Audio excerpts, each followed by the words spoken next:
بسم اللہ الرحمن الرحیم۔ السلام علیکم پیارے بچوں، کیسے ہیں آپ؟ یقیناً ٹھیک ہوں گے، تندرست ہوں گے۔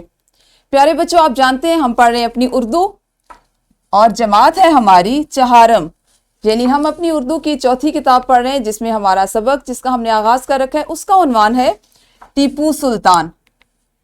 آپ جانتے ہیں ہم اس کو پہلے حصے میں پڑھ چکے ہیں، ہم نے زبان شناسی کی کچھ مشقیں کی، کچھ سیکھا۔ آج ہمارا سبق نمبر 4.2 ہوگا، یعنی درسی کتاب کے چوتھے سبق کو آج ہم دوسرے حصے میں پڑھنے جا رہے ہیں۔ تو آج کے سبق کے حاصلات تعلم کو پہلے دیکھ لیتے ہیں۔ آج آپ دو چیزیں سیکھنے جا رہے ہیں، اس میں ایک ہے مترادف اور متضاد کے فرق کو سمجھ کر استعمال کر سکیں، اور لغت کی مدد سے الفاظ کے معنی تلاش کر سکیں۔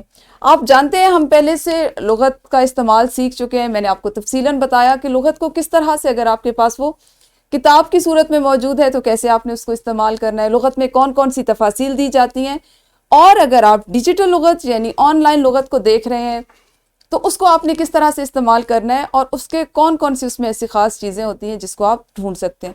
انہی چیزوں کی دوبارہ مشق کریں گے، اور انہی کو لے کر ہم دوبارہ سے کچھ نئی مہارتیں جو ہیں ان کے ساتھ ان کی مشق کر سکیں گے۔ سب سے پہلے دیکھتے ہیں اپنے سبق کا اسلامی نقطۂ نظر۔ حدیث شریف ہے، اگر لوگوں کو فجر اور عشاء کی نماز کا ثواب معلوم ہو جائے تو گھٹنوں کے بل گھسٹتے ہوئے مسجد میں آئیں۔ صحیح بخاری سے یہ حدیث لی گئی ہے، جس میں بتایا یہ گیا ہے کہ جو نمازیں ہیں ان کی کتنی اہمیت ہے۔ ویسے تو آپ کو پتہ ہے نماز فرض ہے، یعنی فرض وہ چیز ہوتی ہے کہ جس کو چھوڑ دینا کسی بھی طور پر ممکن نہیں ہے۔ کچھ بھی ہو جائے، حالت بیماری میں بھی نماز آپ پہ فرض ہے۔ اللہ تعالیٰ خود فرماتے ہیں اگر آپ کھڑے ہو کر نہیں پڑھ سکتے تو بیٹھ کر پڑھیں، بیٹھ کر نہیں پڑھ سکتے تو لیٹ کر پڑھیں اشاروں سے، لیکن آپ نماز چھوڑنے کا کہیں پہ آپ کے پاس کوئی جواز نہیں ہے، کوئی آپ کے پاس اس کا اختیار نہیں ہے۔ یہ وہ چیز ہے جس کا حساب ہم نے اللہ کو ضرور دینا ہے۔ اس میں بھی خاص طور پہ فجر اور عشاء کی نماز کا ذکر کیا گیا ہے۔ آپ نے عام طور پر اپنے گھر میں بڑوں سے سنا ہوگا کہ فجر کا وقت وہ ہوتا ہے جس وقت اگر آپ نماز ادا کریں تو رزق تقسیم ہو رہا ہوتا ہے، برکت والا ٹائم ہوتا ہے۔ تو ہم کوشش کرنی چاہیے کہ اپنی صبح کا آغاز اور اپنے دن کا اختتام جو ہے وہ نمازوں کو اچھے سے دل سے ادا کر کے کریں، اور اس کی اتنی فضیلت بتائی گئی ہے کہ اگر کسی مسلمان کو، مومن کو ان نمازوں کی فضیلت کے بارے میں پتہ چل جائے تو وہ اتنا بیمار ہو، اتنا لاغر ہو کہ اٹھ نہ سکتا ہو، لیکن فضیلت سے واقف ہو جائے تو وہ گھٹنوں کے بل گھسٹ کے بھی مسجد جا کر یہ نماز ضرور ادا کرے گا۔ پیارے بچوں، پہلے کر لیتے ہیں ہم دہرائی۔ دہرائی میں آپ کے پاس ہے کہ ان جملوں میں فعل کی اقسام کی آپ نے نشاندہی کرنی ہے۔ ہم نے جیسا کہ آپ جانتے ہیں کل فعل کی مختلف اقسام کو پڑھا زمانے کے لحاظ سے، اسی مناسبت سے چند جملے آپ کے لیے لکھے گئے ہیں۔ آپ کے سامنے میں یہ جملے پڑھوں گی، آپ نے ہاتھ کھڑا کرنا ہے اور ایک ایک جملے کے بارے میں بتانا ہے کہ اس کا تعلق زمانے کی کون سی قسم سے۔ جیسے احمد کچھ دن بعد لاہور جائے گا، سب سے پہلا جملہ ہے احمد کچھ دن بعد لاہور جائے گا۔ بابا ہمارے لیے کھلونے لائیں گے۔ میں کھانا کھا رہا ہوں۔ میرے پاس 5 روپے ہیں۔ سارا اپنی جماعت میں اول آئی تھی۔ پچھلے سال ہم سیر کرنے مری گئے تھے۔ اس میں اگر آپ کو یاد ہو اپنا کل والے سبق کو آپ ذہن میں دوبارہ سے لائیں، دہرائیں، تو آپ کو اچھے سے اندازہ ہو جائے گا کہ ان جملوں کا تعلق زمانے کی کس قسم سے ہے۔ اب آپ نے کرنا کیا ہے کہ ویڈیو کو یہیں پہ روکنا ہے، اور ایک ایک جملہ آپ کی معلمہ آپ سے پوچھیں گی اور آپ نے ہاتھ کھڑے کرتے ہوئے بتانا ہے کہ اس جملے کا تعلق زمانے کی کون سی قسم سے ہے۔ جی یقیناً آپ نے اپنی معلمہ کی مدد سے ان کی رہنمائی میں دہرائی کر لی ہوگی۔ ہم بڑھتے ہیں اپنے سبق کے اگلے حصے کی طرف اور دیکھتے ہیں کہ ہم نے آج پڑھنے سے پہلے کیا چیزیں کرنی ہے۔ متضاد الفاظ۔ پیارے بچوں، ہم نے اپنی پچھلی جماعت میں بھی پڑھا اور اپنے ابھی کے جو اسباق تھے ابتدائی ان میں بھی پڑھا کہ متضاد اور مترادف الفاظ۔ آپ بخوبی واقف ہیں متضاد الفاظ کیا ہوتے ہیں، یعنی لفظ متضاد ایک دوسرے کی ضد کے لیے ایک دوسرے کے الٹ معنوں میں استعمال ہوتا ہے۔ تصاویر سے آپ کو بظاہر بالکل اچھے سے اندازہ ہو رہا ہوگا کہ پہلی تصویر ہے ایک پتھر کی، ایک چٹان کی، اور یہاں پہ کپاس کے یا روئی کے ایک گولے کی تصویر ہے، اور یہ دونوں ایک دوسرے کے متضاد ہیں۔ جیسا کہ آپ کو تصاویر سے ظاہر ہو رہا ہے، ان کی جسامت، ان کی شکل سے ظاہر ہو رہا ہے، اور ان کے ناموں سے بھی ظاہر ہو رہا ہے کہ یہ چیز جو ہے یہ سخت ہے اور یہ اس کے متضاد ہے، یعنی اس کے الٹ ہے، اس کی ضد ہے، یہ نرم ہے۔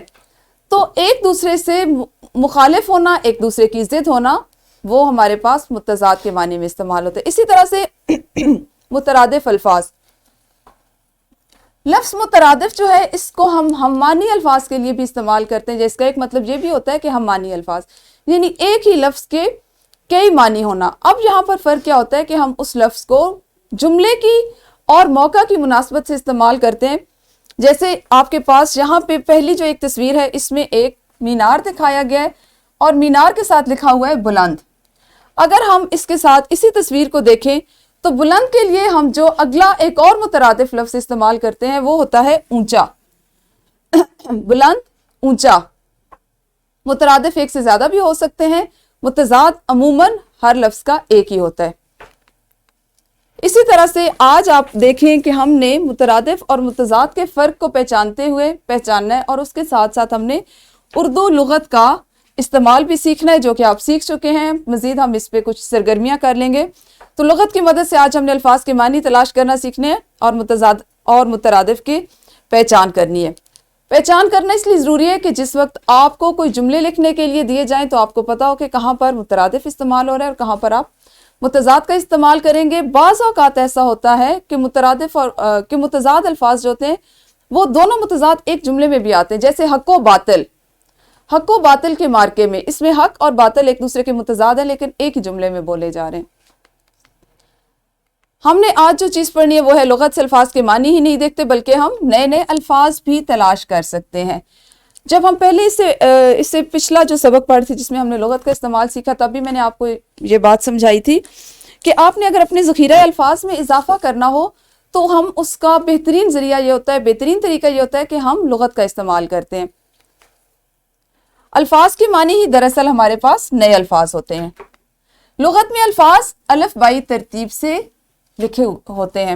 آپ بخوبی واقف ہیں، آپ اپنی ابتدائی جماعتوں سے پڑھتے آ رہے ہیں، سیکھتے چلے آ رہے ہیں کہ الف بائی ترتیب کیا ہوتی ہے، یعنی حروف تہجی کی درست ترتیب کو ہم الف بائی ترتیب کہتے ہیں۔ اس سے مراد یہ ہے کہ سب سے پہلے یہ دیکھا جاتا ہے کہ لفظ کس حرف سے شروع ہو رہا ہے اور پھر یہ دیکھتے ہیں کہ دوسرا حرف اس کے بعد کون سا ہے۔ اگر آپ ذہن پہ تھوڑا سا زور دیں تو جب ہم نے لغت کا باقاعدہ استعمال سیکھا تھا تو اس میں نے آپ کو یہ چیزیں بتائی تھی۔ مزید آج اس لیے بتایا جا رہا ہے کہ اگر کسی بچے کے اس دن یہ چیزیں وہ نہیں سیکھ سکا تو آج کے سبق سے وہ سیکھ لے۔ اساتذہ کرام جماعت میں طلبہ کو عملی طور پر لغت میں سے نئے الفاظ کے معنی تلاش کرنا سکھائیں گے۔ آپ لوگوں کے لیے، آپ کی سہولت کے لیے میں آپ کو آج دوبارہ لغت دکھا دیتی ہوں۔ میرے پاس ایک لغت یہاں پر موجود ہے جس کا نام ہے اظہر اللغات، جامع اظہر اللغات ہے۔ آپ یقیناً اپنی سکرین پر اس کو دیکھ سکتے ہوں گے۔ یہ میرے پاس کتاب کی صورت میں موجود ہے اور اس طرح سے آپ دیکھیں کہ اگر آپ اس کو دیکھ پا رہے ہیں، آپ کی سکرین پر یہ نظر آ رہی ہو تو اس پر مختلف الفاظ جو ہیں وہ حروف تہجی کی ترتیب سے لکھے ہوئے ہیں۔ ایسا ہی ہے نا، آپ کو یہ دکھائی دے رہا ہوگا کہ اس پر الفاظ حروف تہجی کی ترتیب سے لکھے ہوئے ہیں اور ہر لفظ کے ساتھ اس کی تفاصیل بھی درج کی گئی ہیں۔ تو آپ پہلے لغت کا استعمال سیکھ چکے ہیں، دوبارہ اس لیے دکھایا کہ آپ کو اندازہ ہو جائے کہ لغت اس وقت آپ کی اس جماعت میں اور آنے والے دنوں میں آپ کی بستے کا ایک ضروری حصہ بن چکی ہے۔ اب آپ آج ان تمام باتوں کے سیکھنے سننے کے بعد ایک انفرادی سرگرمی کریں گے۔ سرگرمی آپ کو یوں ہوگی کہ ان الفاظ کے معنی لغت میں تلاش کریں۔ لغت میں ایک لفظ کے ایک سے زائد معنی لکھے ہوتے ہیں۔ پہلے بھی ہم نے اس پہ بات کی، ابھی آپ نے لغت میں بھی دیکھ لیا ہوگا۔ آپ کی جماعت میں جو لغت موجود ہے، آپ کے بستوں میں جو چھوٹی لغت ہے اس میں بھی یقیناً آپ اس کو دیکھ سکتے ہیں کہ ایک لفظ کے کئی معنی ہوتے ہیں۔ لہٰذا ہر بچہ الگ معنی لکھے تاکہ انہیں آپ گروہی سرگرمی میں استعمال کر سکیں۔ یہاں پر قابل غور بات یہ ہے کہ اس انفرادی سرگرمی کو ابھی آپ جس کو الگ الگ کریں گے، بعد میں انہی الفاظ سے آپ ایک گروہی سرگرمی بھی کریں گے۔ الفاظ ہیں آپ کے پاس سوداگر، بازار، ہجوم، اجناس، اسب، نیام اور خوش۔ یہ وہ الفاظ ہیں کہ جن کے معنی آپ نے لغت سے تلاش کرنے ہیں، اور تلاش کرنے کا طریقہ یہ ہے کہ کوشش کریں کہ ہر بچہ نئے سے نیا معنی جو اس کو نظر آ رہا ہے اس کو لکھے۔ تو شاباش، ویڈیو کو روکیے اور اس انفرادی سرگرمی کو سر انجام دیجیے۔ یقیناً یہ سرگرمی آپ لوگوں نے مکمل کر لی ہوگی۔ اب آپ کریں گے اسی سرگرمی کے، انفرادی سرگرمی کے الفاظ سے گروہی سرگرمی۔ وہ اس طرح سے ہے کہ بچوں کو 5 کے گروہوں میں تقسیم کیا جائے گا۔ آپ کی معلمہ آپ کی جماعت کی تعداد کے مطابق 5 کا گروہ بنائیں گی، خواہ وہ 2 بنے، 3 بنے یا 4 بنے۔ پچھلی سرگرمی میں جن الفاظ کے معنی آپ نے لکھے تھے انہیں آپس میں ملا کر دہرائے گئے الفاظ حذف کر کے ایک فہرست بنا لیں. یعنی پہلا لفظ تھا جیسے نیام، تو جس بچے نے جو الفاظ لکھے ہیں، جب آپ کے پاس ایک لفظ کے 2 3 یا 4 معنی اکٹھے ہو گئے تو باقی تمام جن بچوں نے وہی الفاظ لکھے ہیں وہ ان کے الفاظ حذف کر دیے جائیں، وہ معنی حذف کر دیے جائیں، ختم کر دیے جائیں. اب پانچوں بچے مل کر ایک کہانی بنائیں اور اپنے پاس موجود سب الفاظ اس میں استعمال کریں. الفاظ آپ نے اس لیے استعمال کرنے ہیں کہ آپ ان کے معنی سے اب واقف ہو چکے ہیں، آپ کو پتہ چل چکا ہے کہ کون سے لفظ کا کیا معنی ہے. اب ان الفاظ کی مدد سے آپ سب مل کر ایک مختصر سی کہانی بہت اچھے انداز میں بنا سکتے ہیں. کہانی بنانے کے لیے ضروری ہے کہ آپ ویڈیو کو روکیے اور پھر کہانی بنائیے. جی تو یقیناً گروہی سرگرمی تو آپ لوگوں نے سر انجام دے لی ہوگی اور اب آپ کریں گے مشق. مشق میں کتاب کا سوال نمبر 6 درج ذیل الفاظ کے معنی لغت سے تلاش کر کے لکھیں.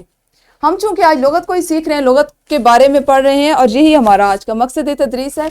آپ نے اسی سوال کو کرنا ہے. لفظ ہے آپ کے پاس بہادری، سازش، مہارت، غدار اور عزم. ایک سوال ہے آپ کے پاس سوال نمبر 8 درج ذیل الفاظ کے مترادف لکھیے. عروج، ملک، مشل، پیارا، زوال اور سلطان. اور سوال نمبر 9 ہے آپ کی درسی کتاب کا. درج ذیل الفاظ کے متضاد لکھیں. منظم، زوال، دلیر، غلامی، بہتر، غدار، داخل اور پسندیدہ. مشق کے یہ سوال آپ ابھی جماعت میں مکمل کریں گے. آج آپ ان کو جماعت میں ہی کریں گے کیونکہ یہ مختصر سا کام ہے جس کو آپ کو زیادہ وقت نہیں دینا پڑے گا اور یہ آپ کی کتابوں پر مکمل بھی ہو جائے گا. اس کے بعد آپ کے پاس ایک ورک شیٹ ہے جو آپ کا آج کا گھر کا کام بھی ہے. یعنی اسی ورک شیٹ کا پرنٹ آؤٹ آپ کی معلمہ دیں گی تو اس کو آپ گھر میں لے جا کے کریں گے. یہ آپ کے آج کے گھر کے کام میں شامل ہوگی. اس میں سوال نمبر 1 ہے کہ ان الفاظ کے معنی لغت میں تلاش کریں اور نیچے دی گئی جگہ پر لکھیں. تیغ زنی، پابندی، ریاست، دلیری، سازش، تجارت اور خالق. سوال نمبر 2 ہے آپ کے پاس ان الفاظ کے متضاد اور مترادف دونوں لکھیں. مہربانی اور انجان، جنگ، بہترین اور انجام. تو یہ وہ کام تھا جو آج آپ نے سیکھا، جس کو ابھی آپ نے جماعت میں بھی کیا، سرگرمیاں بھی اس پر کی اور اسی سے متعلقہ ایک ورک شیٹ آپ کو دی گئی جس کو آپ گھر لے جا کر کریں گے. کل پیارے بچوں اسی سبق کے اگلے حصے کے ساتھ ملیں گے. اس وقت تک اپنا خیال رکھیے. اللہ حافظ. شکریہ.